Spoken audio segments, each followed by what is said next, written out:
If you like what I do, consider joining my channel or donating to my coffee. Links in the description. Here. What's your destiny?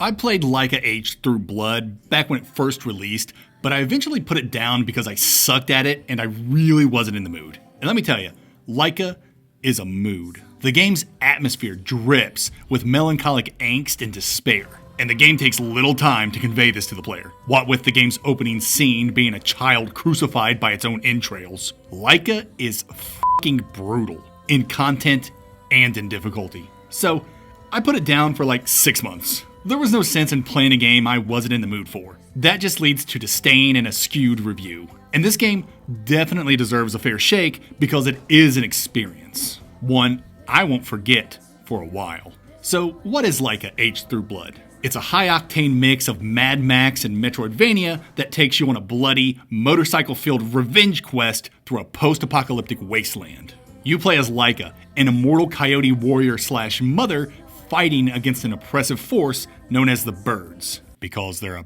bunch of birds. All while pulling off sick bike flips and bullet time trick shots. It's fast, it's furious, and it's surprisingly emotional. I love when a game has a unique hook, and Laika delivers with a momentum-based motorcycle combat system that's been lovingly dubbed as a Motorvania. But is this two-wheeled journey worth taking, or does it crash and burn before the finish line?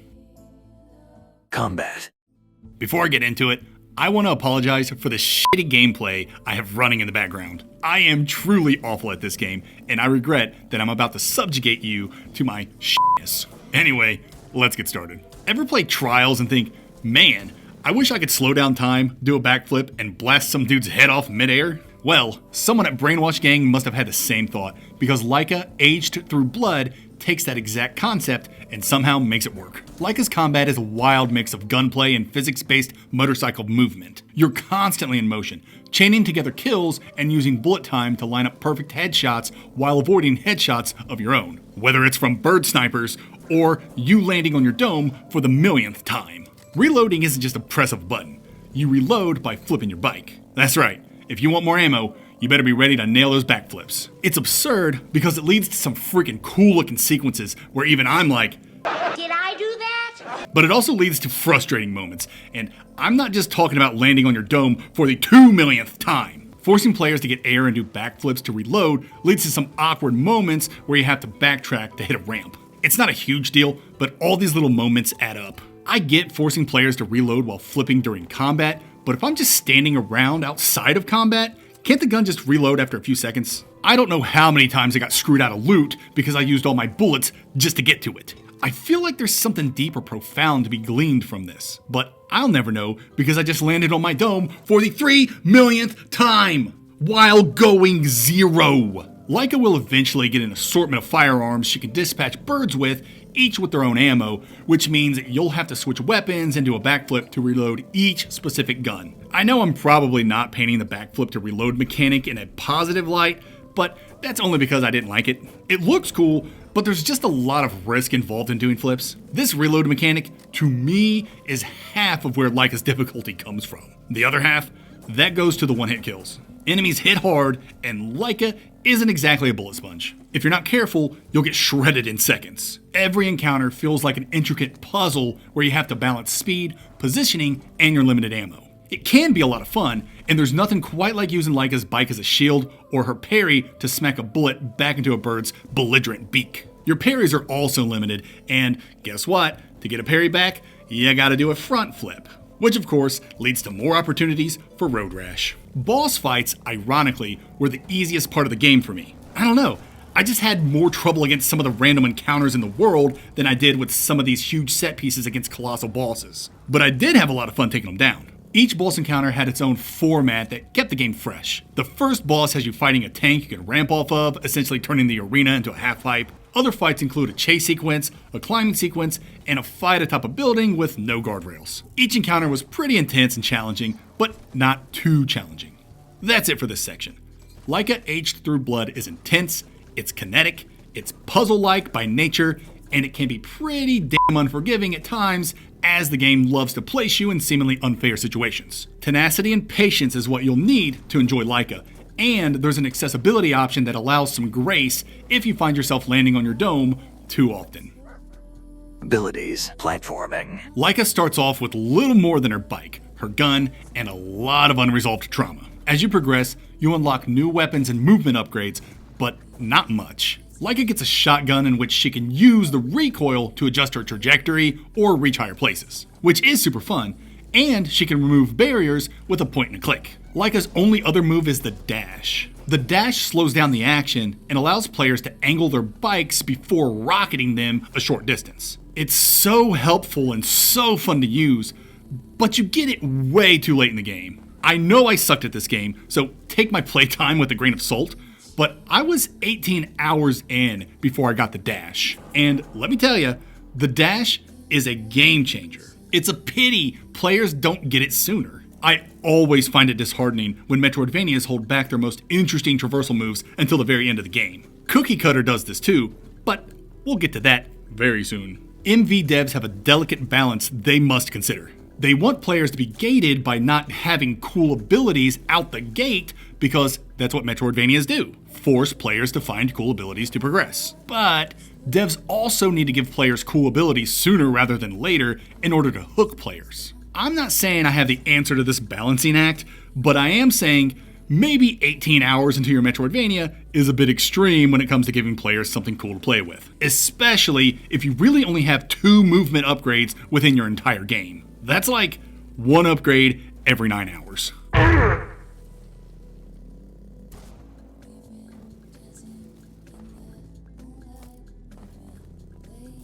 Due to the low amount of traversal upgrades in the game, that meant Laika was really banking on its unorthodox movement system to keep players entertained. Admittedly, the game's movement is both exhilarating and challenging. Unlike traditional Metroidvanias, unless you're in town or at a shop, you're always tied to your bike. There's an acceleration button to go forward and a drift/brake button to switch your direction. This relegates the analog stick to bike orientation, allowing Laika to pop wheelies, do flips, or just straight up fall on her head. Because of this control scheme, platforming is a mix of momentum control and precision flips with a whole lot of loop-de-loops and uneven terrain that forces you to pay attention to landing just right or else. Mastering this system is crucial, as certain sections require near perfect execution of tricks and jumps. It's rewarding when you nail it, but frustrating when the game demands extreme precision. Thankfully, Laika's bike is very floaty, and the controls are pretty solid, so meeting these extreme demands is doable with the right amount of tenacity. And the copious amount of checkpoints is super helpful as well. That's it for this section. Due to its limited traversal upgrades, Laika Aged Through Blood leans heavily on its unique movement system to keep players engaged. The combination of physics-based momentum, precision flips, and environmental hazards creates an exhilarating, yet often unforgiving, platforming experience. While mastering the bike's controls feels incredibly rewarding, the steep learning curve and late-game dash upgrade might test the patience of some players. Still, for those willing to stick with it, Laika offers a traversal system unlike any other in the genre. One that's both thrilling and punishing in equal measure. Progression. Man, this is where Laika truly takes a hit. I'm not even sure where to start. I guess with the game's currency, which is bird guts. It's weird and kind of funny, and I guess makes sense. It's a common gaming trope that defeated enemies drop coins and loot, which is highly unrealistic. In Laika, you collect your defeated foes' entrails and use them to purchase stuff. It's macabre, but it's not my issue. My issue is that this game has corpse running. Every time you die, which will be a lot, you lose half of your guts or money. Just like any game with corpse running, you can retrieve it, but man, does it feel like a son of a bitch in this game. Movement can just be such a hassle by itself. Now, you're telling me I gotta retrieve my sack of guts amidst all this chaos of bullets too? Each time you die, you leave behind a sack of guts. You have multiple gut sacks, 2 to start, but if you don't retrieve your sacks before dying beyond your max number of sacks, that money is gone forever. And with how much I died in this game, I almost never had any cash. Mercifully, you can play blackjack to earn money. Unfortunately, I was as lucky as I was coordinated. So I hardly ever had money in this game, and this was an issue because you needed money to upgrade everything. Getting more sacks, upgrading your arsenal, upgrading the amount of guns you can hold, all of it required money as well as crafting materials. Yup, Laika leans heavily into crafting. Cooking as well.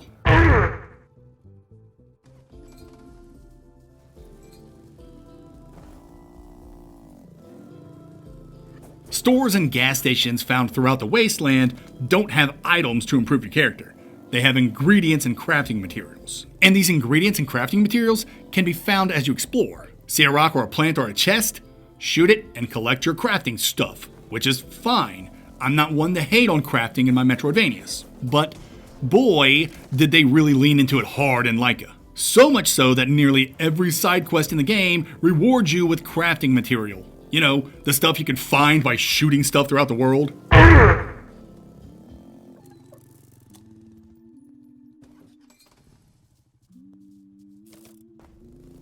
Yeah, these unrewarding side quests are pretty disappointing, especially because Laika has a ton of side quests for you to do. The only real reward these side quests provide are narrative based. A little characterization here, some world building there, and a piece of wood. Seriously, one side quest gave me 1 piece of wood.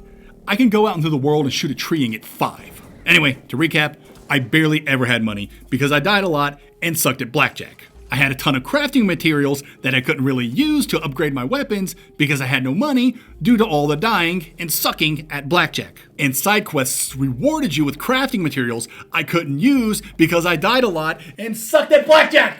I don't know, boys.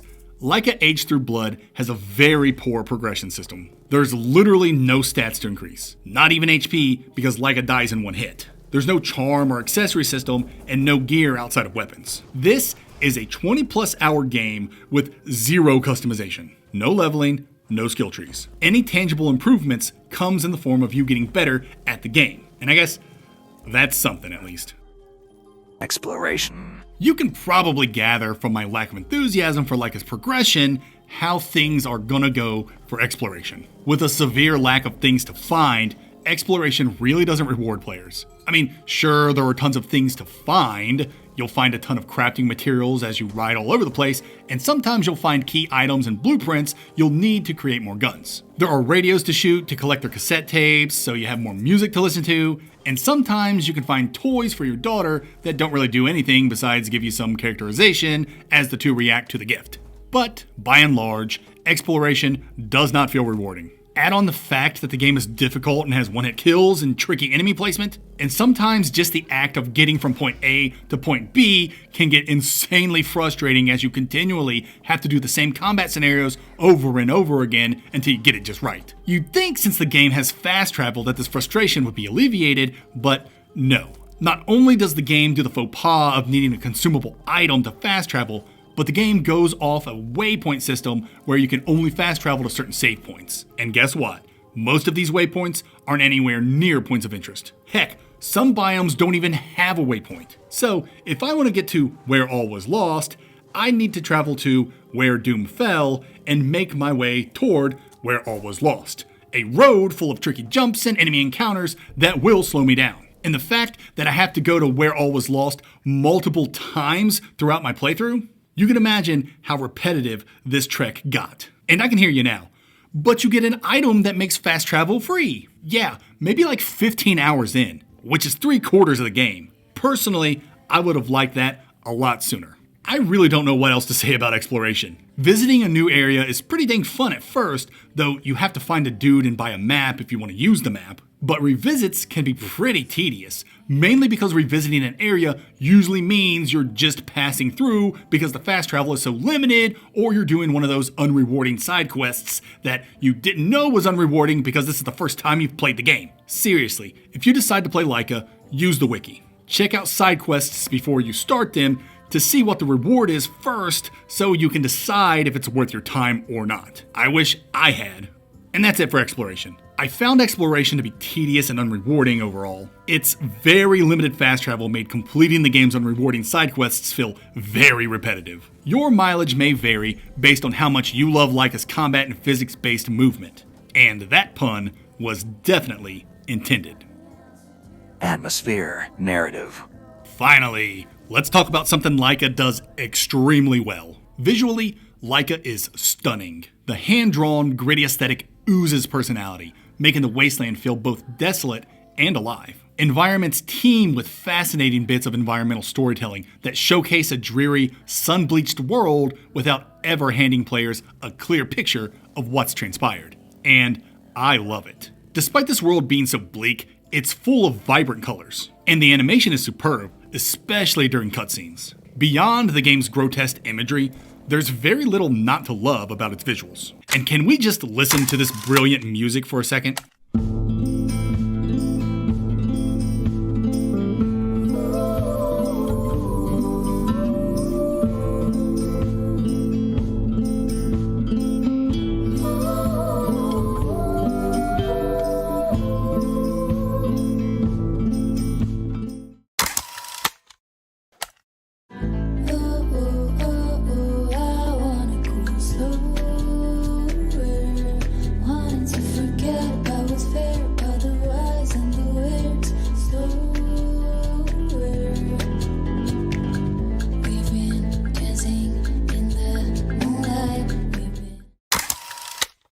Paper planes full of secrets, long goodbyes made it hard to go.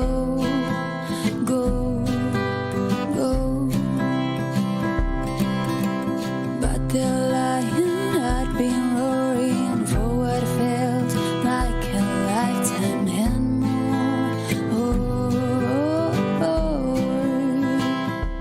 The soundtrack, composed and performed by Beacoli, is a moody mix of melancholy and phantasmagoria that shouldn't work in such a high-octane and brutally violent world. But, oddly enough, it does, thanks to the framing that the game's soundtrack is diegetic and comes from Laika's cassette player. So, you have full control over what you're listening to as you massacre birds throughout the wasteland. Now, that's not to say Beacoli's tracks don't perfectly enhance the game's more pensive moments when the mood calls for it. Laika Aged Through Blood is not a cheerful game, and Beacoli does not let you forget that. Her morose voice, poignant lyrics, and moody melodies will make certain of that. As for the narrative, at its core, Laika is a revenge tale wrapped in a story about survival, oppression, and motherhood. But don't let the focus on brutality and extreme acts of cruelty deceive you. Laika Aged Through Blood is a distinctly female story with a distinctly female voice about coping with generational trauma and cycles of violence. I could seriously go on and on about how brilliant this game's writing truly is, thanks to the writer's clear understanding that great stories come from great characters. I look at some of these characters in this game and hate them so much, Laika herself notwithstanding. And this is a good thing because the characters were written to be hated. I understood each character's motives that drove them to do and act in such heinous ways. The story's gritty and visceral, and the main reason I slogged through this game. And the ending, of which there is only one, was everything I wanted for Laika's tale. The game's not afraid to hit you right in the feels. And I never felt the game was melodramatic. Every emotion elicited from me was earned because I was genuinely invested in its characters and its message. Final thoughts and score. Laika Aged Through Blood is one of the most unique Metroidvanias in recent memory. Its high-speed, physics-driven combat is exhilarating, the world is beautifully bleak, and the story has surprising emotional weight. But the game's not for everyone. The difficulty is high, and the movement system, while implemented well, demands patience and skill. If you're looking for a standard Metroidvania, this isn't it. But if you're up for a challenging, adrenaline-fueled ride, Laika is absolutely worth your time. I award Laika Aged Through Blood a 7.5 out of 10. Laika Aged Through Blood is out on PC and recently dropped on all other major consoles. I played Laika exclusively on the Steam Deck with 0 issues, and therefore give it a Steam Deck rating of verified. character placement. Laika Aged Through Blood is an experimental Metroidvania that leans a little too heavily on its experimentation. While it's a fantastic game in its own right, it struggles to ignite the Metroidvania's soul. Not because of its unorthodox movement mechanics, but due to its lack of a meaningful progression system and its painfully unrewarding side quests and exploration. If the game had incorporated more character upgrades, whether through RPG elements or additional ability unlocks, it could have maintained a sense of freshness throughout its 20+ hour runtime, making for a much stronger Metroidvania experience. Laika Aged Through Blood wheelies onto its dome in the D tier.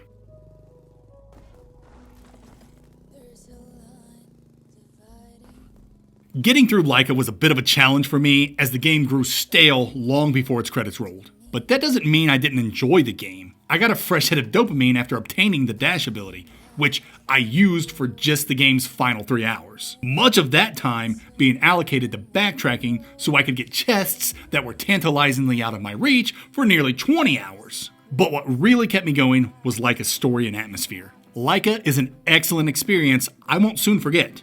If this game looks good to you, I say give it a shot. Laika may not scratch your Metroidvania itch, but it's still a fantastic action game with an exceptional story and soundtrack you might just come to Laika yourself.